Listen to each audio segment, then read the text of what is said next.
Com toda essa polêmica aí de deportação dos Estados Unidos, dos imigrantes ilegais aí, o canal DW Brasil foi lá no coração da imigração ilegal, que é o estado de Minas Gerais. É o principal ponto de saída daqui para os Estados Unidos, de forma ilegal. Antes de assistir esse vídeo, peço a vocês que deixem um like e se inscrevem aqui no canal para ajudar a gente a crescer. Vamos acompanhar aí. Eu fui para lá com 17 anos. Como quase todo mundo, né? Procura de algo novo para a vida, para trabalho. A única coisa que a gente sofre muito naquele país, porque quando você às vezes não consegue pegar os documentos, né? Eu fiquei 15 anos sem vir. Olá, bom dia, sejam bem-vindos a bordo do nosso voo azul 2875 com destino a Governador Valadares. Como é que faz? Fica sofrendo lá.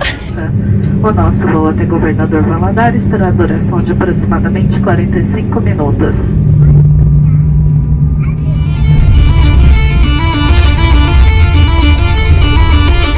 Essa região do Brasil é conhecida por exportar mão de obra para os Estados Unidos, e isso há mais de meio século.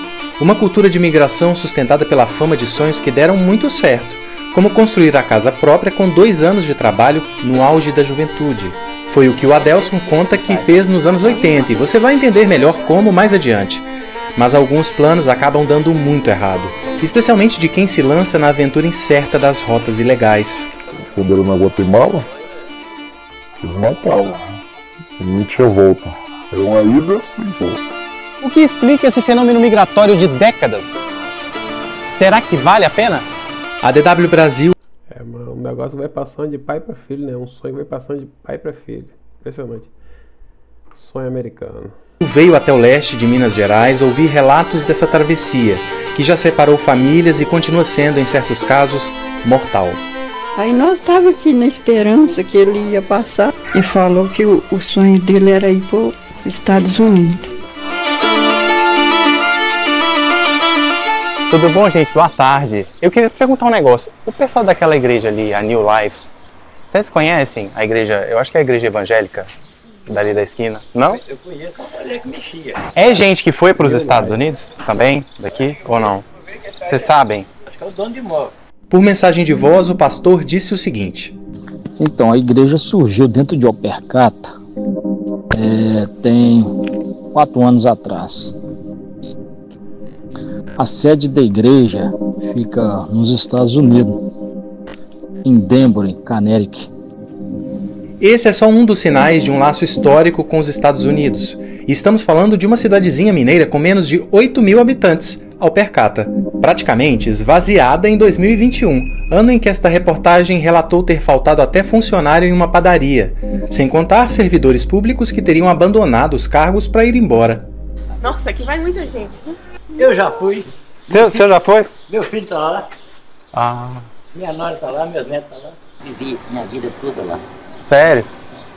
Quantos anos? 26 anos.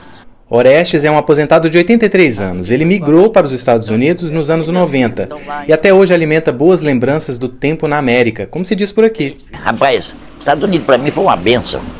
Tudo que eu quis eu consegui nos Estados Unidos.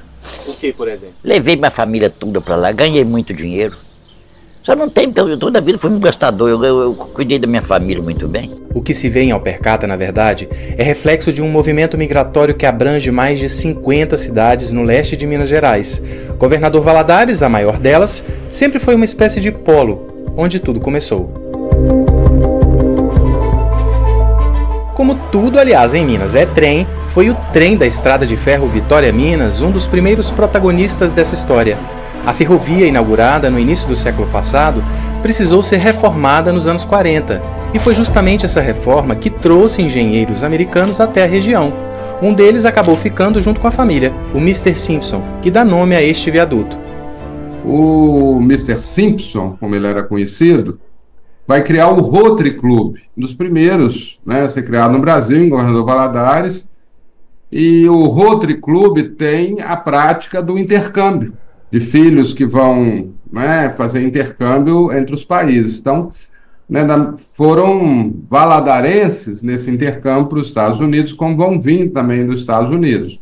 Então, todo esse contato com os americanos, com o dólar, aí você tem que colocar também que era o período, né, do auge do cinema americano, do sonho americano, do modo de vida americano. Para avançar, a gente precisa antes entender uma coisa. Qual era, afinal, o interesse americano num lugar tão pequeno no interior de Minas? Só mesmo dar uma melhorada numa ferrovia? Não. O que hoje se chama Governador Valadares era uma zona de mata atlântica abundante, rica em minerais, sobretudo mica, um isolante térmico cobiçado por estrangeiros da época para a estrutura de aviões de combate. O contexto global era a Segunda Guerra. Só que a extração e exportação do minério, organizada por americanos, mas feita por brasileiros, acabou atraindo outros olhares. Da indústria siderúrgica, por exemplo, baseada num uso da natureza sem precedentes para manter os altos fornos, em especial da madeira para ter carvão vegetal. Os negócios no leste mineiro a partir daí vão se multiplicando e o que sustentava a economia leva a cidade à ruína. Os recursos naturais em floresta, a floresta vai ser devastada. Nos anos 60, um estudo da própria companhia Vale do Rio Doce, atual Vale, já mostra que essa floresta tinha sido reduzida drasticamente a menos de 5%. Ou seja, foi num prazo de 40, 30 anos, houve uma devastação total da cobertura florestal. Os solos que permitiram desenvolver uma pecuária e fazer de uma região das principais regiões produtoras de carne, que abastecia o Rio de Janeiro, os grandes frigoríficos do Rio de Janeiro, por excesso de uso dessa terra, ela começa a perder capacidade de suporte, né, do rebanho bovino. O rebanho bovino começa também, né, diminuir. A mica também perde a importância com o desenvolvimento de outras tecnologias. Por isso, ir para os Estados Unidos aos poucos deixa de ser uma diversão das elites. Isso começa na década de 60, mais precisamente em 1964, quando os primeiros imigrantes vão para os Estados Unidos, e esses migrantes têm um perfil muito distinto dos que hoje, né, fazem esse movimento migratório. Os primeiros migrantes, eles eram da classe média, média alta da cidade, falavam inglês e migraram com visto de trabalho. Esses primeiros foram pontos importantes porque eles foram chamando os outros, recebendo, dando informações, né, sobre onde trabalhar, como fazer. Foi esse o cenário que fez a região de Governador Valadares devagarzinho chegar ao censo de 2010, com 3 municípios do entorno com a maior proporção de imigrantes do Brasil. Não por acaso, o Noticiário Nacional sempre falou daqui como um dos maiores polos exportadores de brasileiros para os Estados Unidos. Governador Valadares, leste de Minas, é a cidade com o maior número de deportados. E em mais da metade dos lares valadarenses, pelo menos um familiar migrou.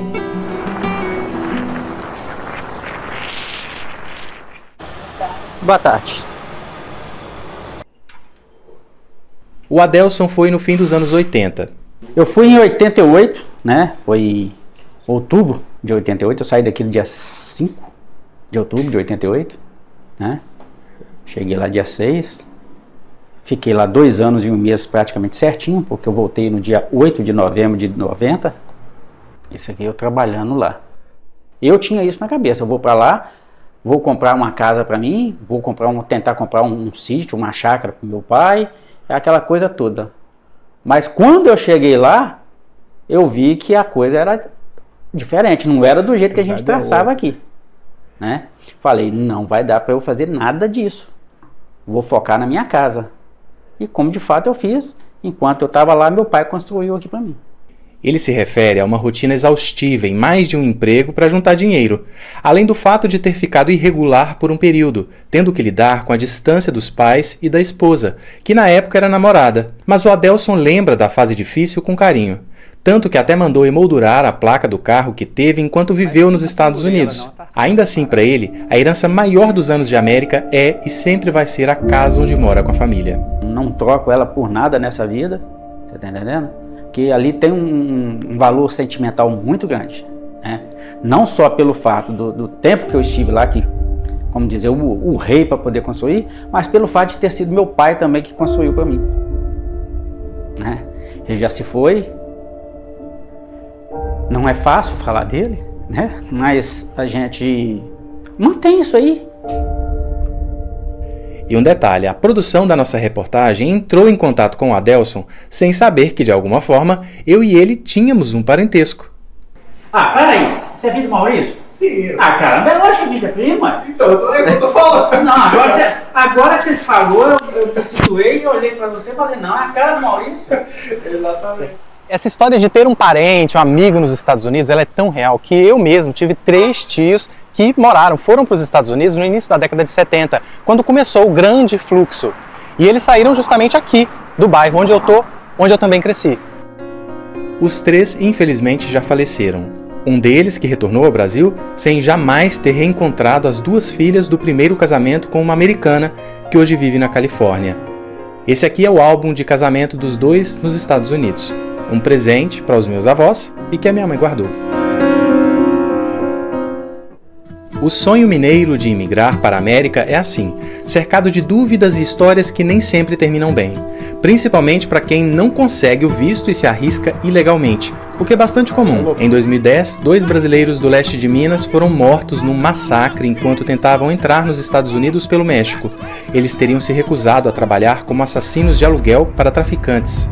Ele falou que só ligava depois que chegasse lá, são e salvo, que ele ligava. Em 2021, segundo uma investigação da Polícia Federal, um brasileiro abandonado por um coiote também morreu tentando a travessia clandestina. Ele tinha passado mal na viagem. Coiote é o termo usado para se referir a pessoas que cobram. É desse jeito, se você passar mal, se se machucar, você fica pelo caminho. Os caras te largam no meio do deserto, a sua própria sorte. Isso quando às vezes o cara não pega o seu dinheiro e te larga lá de qualquer jeito. Tem muita gente que leva golpe nisso aí. Cobram para organizar a ida dos não documentados. Este homem, que prefere não se identificar, afirma ter contratado o serviço, mas acabou preso e deportado. Fui roubado, fiquei de 6 horas da manhã, 6 horas da noite às 9 horas da manhã, dentro de uma van que não cabia nem 8 pessoas, tinha 26 pessoas dentro, uma mutuada na outra. A travessia do povo, num lugar lá que se a pessoa cai, nunca mais acha. E sem contar ainda que quando a gente estava atravessando, o cara falava com a gente todo momento. Vocês não podem conversar, se conversar, a polícia pega aqui e não devolve. Quando era na Guatemala, eles matavam, não tinha volta. Era uma ida sem volta. Tem os agenciadores aqui, que as pessoas falam, olha, eu estou querendo ir. Aí logo aparece um telefone, você pode fazer o contato, ele vai marcar, vai dizer o custo. Isso muitas vezes a pessoa faz, por exemplo, contrato de gaveta, deixando seu imóvel, ou a família paga, né, empresta dinheiro, consegue, ou vende tudo que tem, né? Tem casos da pessoa vender a casa, a moto, os móveis e dar parte do dinheiro e sempre com aquela promessa de pagar o restante quando começar a trabalhar. A nossa produção conversou com um desses agenciadores por mensagem de texto. Nas respostas, a promessa é de uma viagem descomplicada passando pela Guatemala, depois México e em 10 dias, Estados Unidos. O preço, $18 mil, com um financiamento estabelecido pelo próprio coiote. E orientações inclusive a respeito do que levar. Uma mala ou uma mochila com roupas para turismo. Ô meu gordinho, Deus te abençoe, coração. Vovó te ama, tá? Um dos 7 filhos da Dona Irene escolheu o caminho oferecido por um coiote para tentar uma vida melhor. Ele viajou em 2021. Hoje trabalha como pintor em Massachusetts, onde a maior comunidade de imigrantes é a brasileira. 6h30 da manhã, vai trabalhar com frio de -8. Vamos pintar um quartinho lá da mulher. É muito difícil. É muito difícil. Você chega aqui, você não fala a língua, você não tem muito contato com pessoas e até você conseguir estabilizar não é fácil. E é bom nem procurar contato com pessoas, né? Que a maioria... O pessoal fala que a maioria dos brasileiros lá é um tentando dar golpe no outro lá, rapaz. Só Deus. Brasileiro sendo brasileiro em qualquer lugar do mundo. Aí eu falo, os caras saem do Brasil pra passar perrengue milhares de quilômetros de casa. for pra passar perrengue, passa perrengue aqui, pô. Você passa por vários processos e coloca a vida em risco, né? A travessia é colocar a vida em risco. Eu mesmo, quando vim, meu filho tinha 9 meses. Se hoje fosse para mim vir, talvez eu não viria sabendo como que é. Tem a passagem pelo rio, tem a passagem pelo deserto, então tem várias formas de fazer essa travessia, todas elas são extremamente arriscadas. Até a década de 70 era arriscado simplesmente porque havia a possibilidade de ser preso pela polícia americana. Hoje o risco é maior, uma vez que essa região passa a ser dominada e esse, né, que é chamado do coiote, ele é também as pessoas ligadas ao tráfico, né, ao tráfico de drogas. Então aí ficou muito mais arriscado isso. A nossa reportagem conversou com o procurador do Ministério Público em Minas Gerais, Alexandre Chaves. Ele disse que se trata de um esquema criminoso que simula um turismo na América Central partindo de avião do Brasil. Tudo para que as vítimas tenham a chance de terminar o trajeto por via terrestre até os Estados Unidos. Dependendo do acordo, até crianças ou adolescentes são usados para tapear a polícia americana. E no caso do esquema de Caicai... Tem que ser muito irresponsável sair daqui com a criança, com um filho pequeno, fazer uma travessia dessa. Utiliza-se, né, um menor de idade, uma pessoa com menos de 18 anos, né, a qual é imputada a condição de filho, né, de família, né, e é importante também que se diga que muitas vezes essa família ela é forjada já de antemão aqui no Brasil, uma vez que essa família é pega pelas autoridades de fronteira e havendo uma pessoa menor de idade, a política é que o país acolha essa família para seguir um trâmite mais longo de uma possível deportação, né? Na prática, eles terminam tendo acesso imediato ao país porque a própria polícia de fronteira não procede à deportação imediata. Em 2021, um órgão americano divulgou que 57 mil brasileiros haviam sido detidos no ano anterior tentando cruzar ilegalmente a fronteira sul dos Estados Unidos, um número 8 vezes maior que o total registrado em 2019.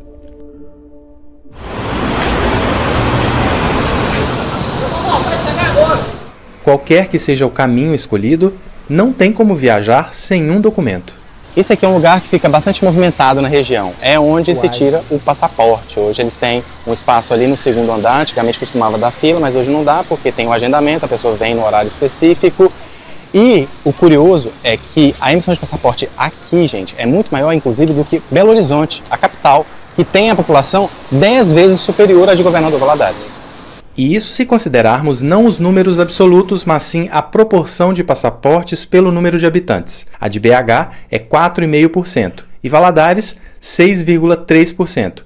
E estamos levando em conta apenas o ano passado, porque já foi maior, como dá para ver na tabela. Conheço algumas pessoas, amigos meus, já foram para os Estados Unidos. Continua indo. Meu cunhado mesmo foi esse dia para lá. Tá preso na fronteira, esperando ser liberado. Esse elo da região com os Estados Unidos, ele se estende por vários aspectos, alguns até visíveis, como na arquitetura.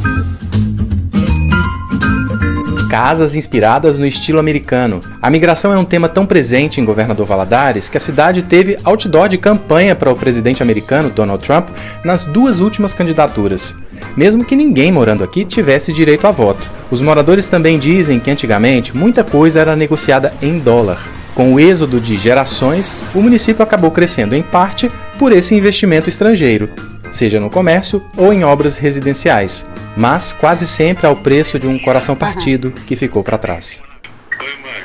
Oi, tudo bem? Bom dia, Deus te abençoe. Bom? Beleza? Deus te abençoe. A gente tem aquela dor fora que a gente sente saudade dos filhos. Tem 7 netos lá, né, cara? Tem 2 que a gente não pegou nele ainda, só conhece por telefone. Tem 2 que nasceu lá. Mas eu vou te falar, é a vida que eles escolheram para eles, né? A gente dá o apoio, né? Que é filho, a gente faz tudo, né, pros filhos. Mas esse sempre foi o sonho dele, de ir para lá, sempre. E graças a Deus ele conseguiu realizar, né? O Domires e a Rita são pais do Douglas, que foi legalmente para os Estados Unidos em 2018. No mesmo ano, ele levou a então namorada, Mayara, e os filhos. No dia em que o resto da família desembarcou em Washington, os dois se casaram. Eu cheguei 6 da manhã e a gente casou 8 da noite.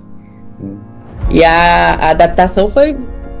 No começo, para mim, foi um pouco mais difícil, por conta de eu ter uma irmã gêmea e a gente sempre foi muito agarradas uma na outra.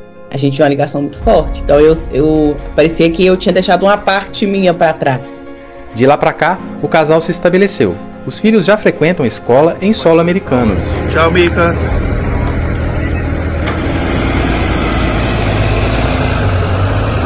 Tá liberado. Agora eu vou pra casa, tomar um café e ir trabalhar. Eu perguntei se de alguma forma eles se sentem preocupados com a promessa do governo Trump de endurecer as políticas de imigração. Se a pessoa está aqui nos Estados Unidos, pessoa de bem, pratica o bem, trabalhador, paga os seus impostos, que é o mais importante aqui, que é um país capitalista, movido por dinheiro, essa pessoa pode ter certeza que ela não vai ter preocupação nenhuma aqui. O Douglas tem outras 2 irmãs nos Estados Unidos. A família no Brasil nunca conseguiu visto para ir visitar. No início deste ano, a mãe dele, que tem uma empresa de buffet em Valadares, foi ao Rio de Janeiro fazer a 5ª tentativa. Bom dia, hoje 22 de janeiro de 2025. Mais uma vez eu retorno à busca do visto. Mais uma vez foi negado. Não sei o motivo, não sei porquê, mas eu não vou desistir. Porque suas filhas devem estar ilegais lá. Mais que o Douglas esteja legal, como não falou na reportagem, os outros 2 meninos devem estar ilegais. Eles fazem pesquisa de antecedente. Já sabe que você tem filhos ilegais lá no país. Você acha que vão liberar o visto para você e entrar lá? Acho que essa ideia, não sei, né, de que os Estados Unidos é um local onde eu posso realizar grande parte dos meus sonhos, isso permanece. Independente de políticas e independente de condições mesmo, sempre vai existir esse sonho de que lá é possível realizar, né, uma melhoria na minha qualidade de vida. Sessão 2, sessão 3 podem aguardar na lateral. Sessão 2. Sonho americano. Muita gente tem perdido até a vida em busca desse sonho. Esquece de dar um like, se inscrever, tamo junto.